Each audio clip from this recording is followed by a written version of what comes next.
The last aspect of the box model that we're going to cover is padding. So padding is the space inside of an element between the content and the edge of the element. So the easiest way to think of this is to imagine a box with something fragile inside of it. If you're going to ship it somewhere, you then want to add padding around it. And then, of course, think of the box as the edge of the element. Most of the rules that we learned from margins apply to padding as well, except there's no auto value and negative values cannot be declared for padding, but it is transparent the same way that margins are. You can't add a color or a style or anything like that you could with borders. It's just the amount. So in order to see this, we're first going to go ahead and add some content into one of our sections in the file we've been working on so far. So for this, I'm going to go ahead and open a new tab, and I'm going to search for lorem ipsum. There are a lot of generators out there. You can use whatever you want. There's some fun ones. Lorem or bacon ipsum, kitten ipsum, Samuel L. Jackson ipsum, pretty much whatever you want is out there. What lorem ipsum is a traditional way of placeholding content that you don't know what the content is yet. So designers have used this since the beginning of designing. So I'm going to go ahead and just grab any of these lorem ipsum generators. They usually work the same. You let them know how many paragraphs you want. Some of them, it will allow you to also include some code. So be careful if it does and you didn't want that code, you need to make sure to delete it out.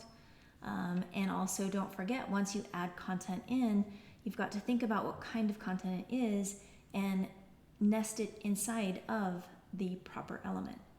So for example, I'm about to grab some paragraphs of content, so I need to make sure I then place them inside a paragraph element. I never want to allow content to just float inside of structural elements. That is not coding properly. Anytime you add content, whether it's text, images, video, what have you, don't just stick them into your structural elements. You've got to then wrap the appropriate element around them. All right, so let's go ahead and I'm actually just going to grab one paragraph for what we need right now. So I'm just copying this. I'm going to go ahead and get rid of that generator. I'm going to go over to my HTML file. I'm going to go here inside article, and I'm going to paste that content in. But like I said, I don't want to just leave it floating in article. Article is a structural element. I need to put a paragraph inside of a paragraph element. So that needs to be nested properly. So I go inside the opening article tag before I open the paragraph tag. Brackets gives me the closing tag. Don't forget, you've got to take that closing tag and put it in the right place. So because it needs to be nested, here's my opening and closing article. Paragraph opens after article, which means it needs to close before article closes. So there's my closing paragraph. It wraps right around that paragraph, nested inside article. Okay, and now in my preview, I can actually see how the margins I applied earlier are kind of affecting my layout. So I'm going to go get rid of those zero margins.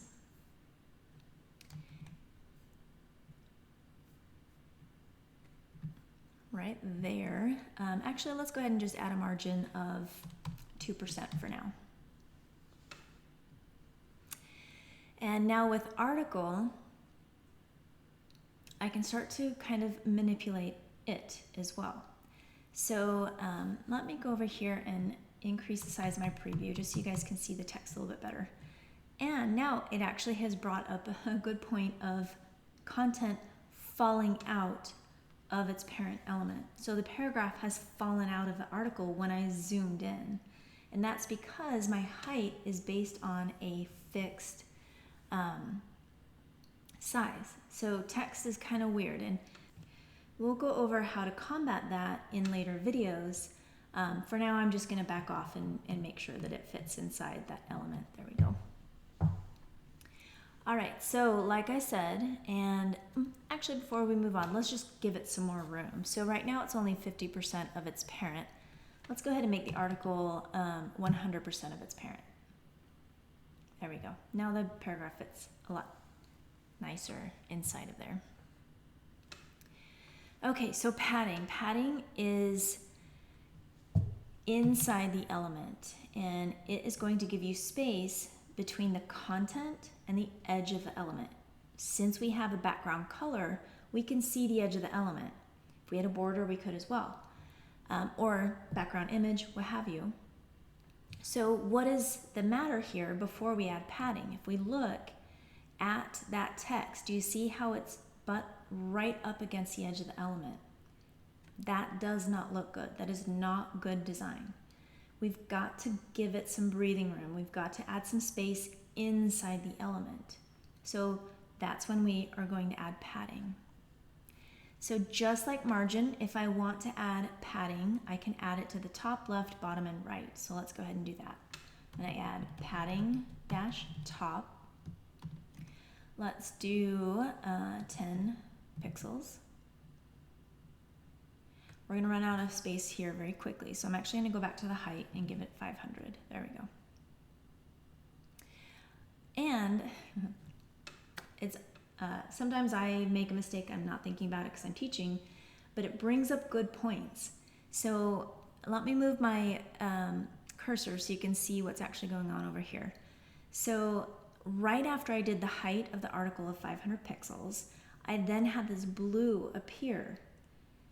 That means the article is larger than its parent. It's falling out of its parent, and it's so large it's even going below the other section. So you always kind of got to watch your math. When that happened, I either need to do a couple of things. I either need to make the sections bigger, or what's most common is to actually set the height once you have content, to set the height of that element that has content to auto.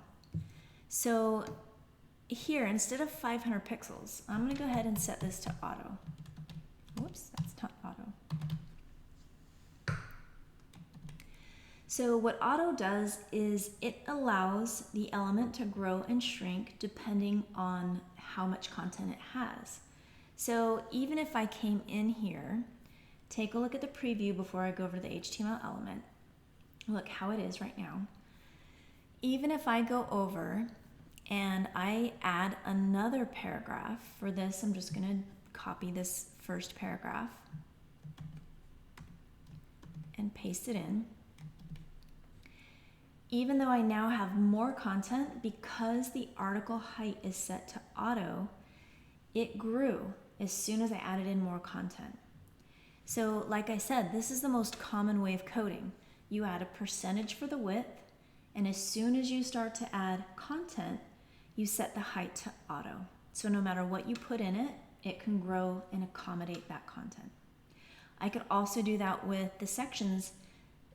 If I do, I might have issues if one of the sections doesn't have content. Let's take a look at what happens. So here I go to height. I set the height in the section to auto. And if I look over here, I actually see the border of the second section, but I don't actually see the section, and it's because it doesn't have content. And now there's a little bit of a change here because that section is taking on auto. It's no longer a fixed size, it's adjusting according to the article because the child of section is article, but also the content of section is article. So it's reading that content and can allow for auto, whereas the second section with no content, it disappears because it has no content, so it has no height. That's fine for what we're doing now, because usually this is what you would want to do. Set the height to auto, and then go in with margin and adjust it how I want. So here, padding, and adjust the padding how I want. All right, so back here, we started with padding top 10 pixels. I need to add my semicolon. I'm going to add that padding to the right, 10 pixels. Padding to the bottom, 10 pixels. And padding to the left, 10 pixels.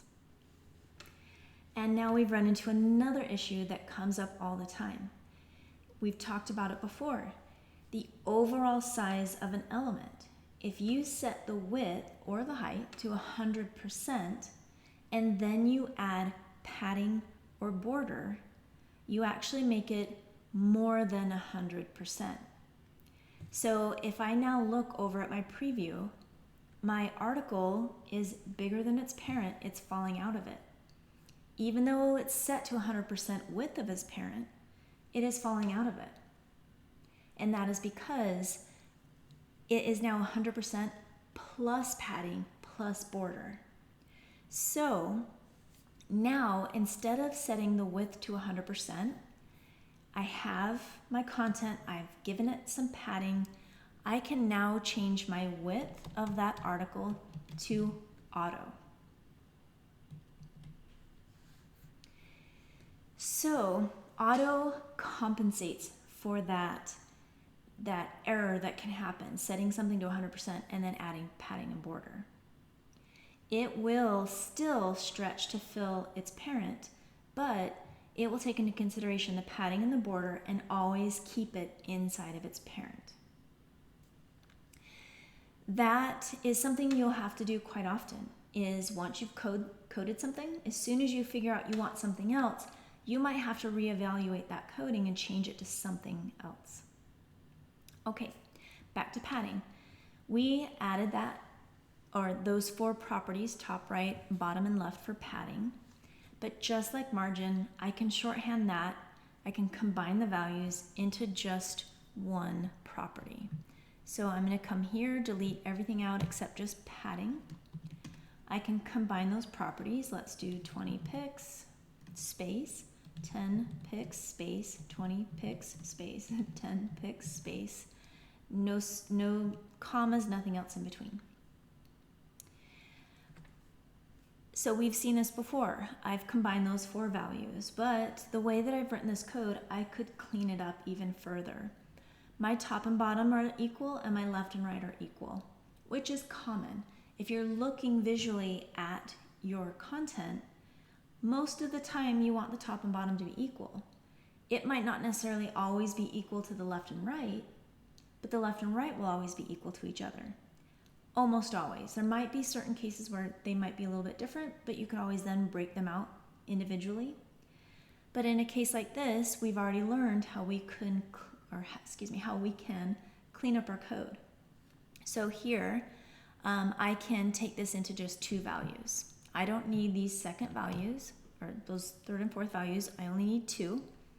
And my preview didn't change because it's the same thing. My 20 pixels, that first value goes to the top and bottom. The second value goes to the left and right. If I did want them all to be 20 pixels, I just get rid of all values except 1. Then it gives that 1 value to all 4 sides. Okay, just like with margins as well, I could set it to 0. And sometimes you'll want to do that because browser defaults will give padding to certain elements and you might want to override them. I'm going to go ahead and Command Z because I do want padding. It makes it look a lot nicer. But unlike margin, we cannot use a negative value.